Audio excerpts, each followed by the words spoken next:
At my wedding, I thought I was prepared for anything. Well, almost anything. I had imagined every scenario, every awkward relative, every mishap that could possibly ruin my perfect day. But nothing, and I mean nothing, could have prepared me for the moment my mom smiled at me and said, "We're passing the car his parents gave you." I froze mid-step, my hand tightening around the bouquet. My husband's parents had gifted me a car, a beautiful, sleek, cherry red sedan, as a wedding gift, something I had been so grateful for and thought would be a symbol of our new life together. And now my own mother was smiling like this was some kind of joke, and I had no idea what she meant. Was I supposed to laugh? Was I supposed to protest? Or was I supposed to somehow take this news with grace? While the entire room watched me like I'd just announced a crime, I could feel my chest tighten and my heart hammer in my chest. I still remember thinking, what is she talking about? Is she serious? It all started months before the wedding, back when my fiancé Jason and I were still planning every tiny detail of our big day. Jason and I had been together for 4 years, and we had what I thought was a pretty solid relationship. He was kind, funny, and genuinely loved me, even with all my quirks. My mom, on the other hand, had always been a little controlling. She had strong opinions about everything, from my hair color to my career choices, but I always tried to keep the peace. When she first met Jason, she seemed nice enough, but I quickly realized that her definition of nice came with a lot of subtle manipulation. She liked to plant ideas and watch them grow, steering me toward what she thought was right without ever saying it outright. As the wedding approached, tension started to rise. My mom insisted on being involved in absolutely everything, from the dress fittings to the seating arrangements, and every time I tried to push back, she would flash that smile of hers and say something like, "I just want the best for you, sweetheart." I believed her, at least partially, but I also started noticing a pattern. Every time Jason and I made a decision, she had some way of twisting it. When we picked the venue, she commented on how not everyone could appreciate such a fancy place, as if we were somehow showing off. When we chose the flowers, she gave a long speech about how colors could affect our future happiness. I laughed it off at first, but the more I noticed it, the more I realized that this was her game, and she played it well. Then came the gift. Jason's parents had always been incredibly generous. They weren't wealthy, but they had saved up for months to surprise me with a car on the wedding day. I had never expected something so extravagant, and I cried when they handed me the keys. It wasn't just a car, it was a symbol. A symbol that I was joining a family that genuinely wanted to welcome me, that they respected me, that they thought I deserved something beautiful and practical for my new life. I remember hugging Jason so tightly that day, feeling a wave of love and gratitude wash over me. I was excited to finally have my own independence, to drive to work, to run errands, to go on weekend trips, all the things that a new-laid life promised. But then, the morning of the wedding, everything shifted. I had woken up early, nerves buzzing, my hair in rollers, trying to keep calm as my bridesmaids flitted around me, doing last-minute touch-ups. My mom had been unusually quiet, which should have been a warning sign, but I didn't think much of it. The ceremony went beautifully, or at least I thought so. Jason and I exchanged vows, laughed, cried, and held hands tightly. Everything was perfect until the reception.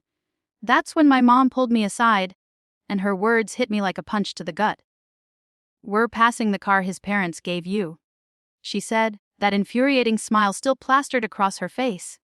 I stared at her, my mind racing. "Wait, what?" I asked, trying to keep my voice steady.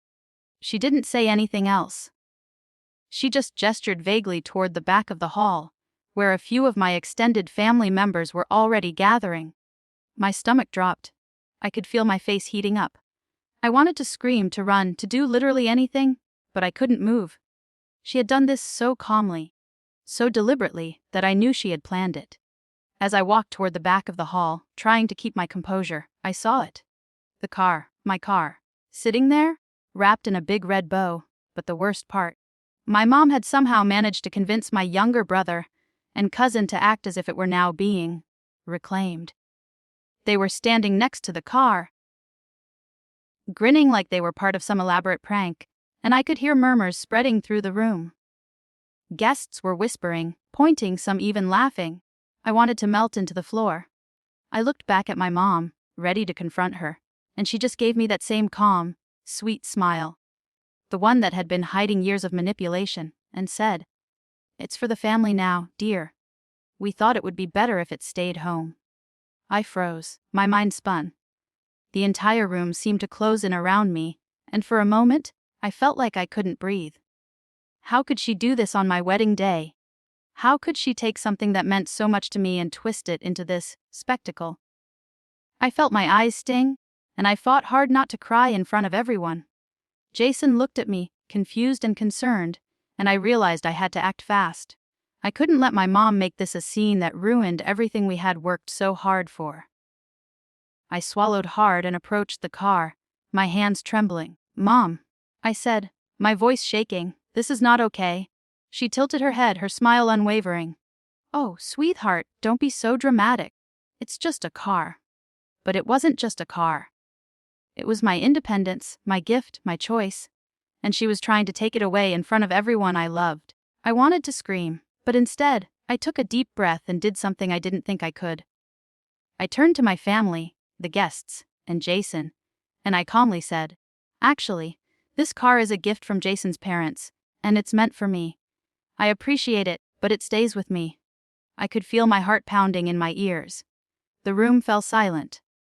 My mom's smile faltered for just a second, and I saw that flicker of annoyance that she tried so hard to hide. My brother and cousin looked guilty, like maybe they weren't fully on board with her plan. Guests started murmuring, and Jason stepped closer, taking my hand in his. "She's right," he said firmly. "This is your gift. You worked for it, and it's yours." End of story. My mom opened her mouth, probably to argue, but I didn't give her the chance. I smiled, the kind of calm smile that hides a storm inside, and said, "Thank you, Mom, but I think this conversation is over." So that's the situation I was in, and I had to make a choice. Before I tell you what happened next, I want you to pause and think about this. If you were standing there, on your wedding day, with your mom trying to take away something that was meant for you, what would you have done? Would you have stood your ground? Or would you have let it slide to keep the peace? I'm glad I stood my ground. After that, my mom didn't speak to me for the rest of the evening.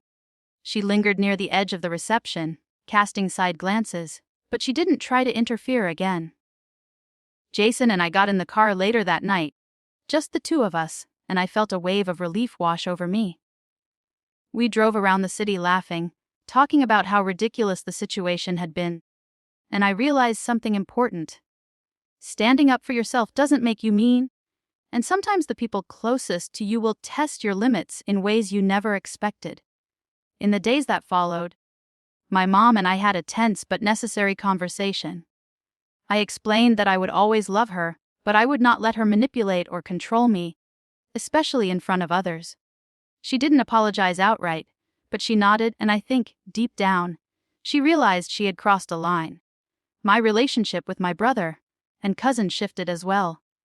They apologized for their part in the stunt and admitted they hadn't realized how serious it was. And as for Jason and me, that moment, terrifying as it was, strengthened our bond. We learned that we could face conflict together, that we could protect each other, and that our partnership meant more than anyone else's opinion or interference.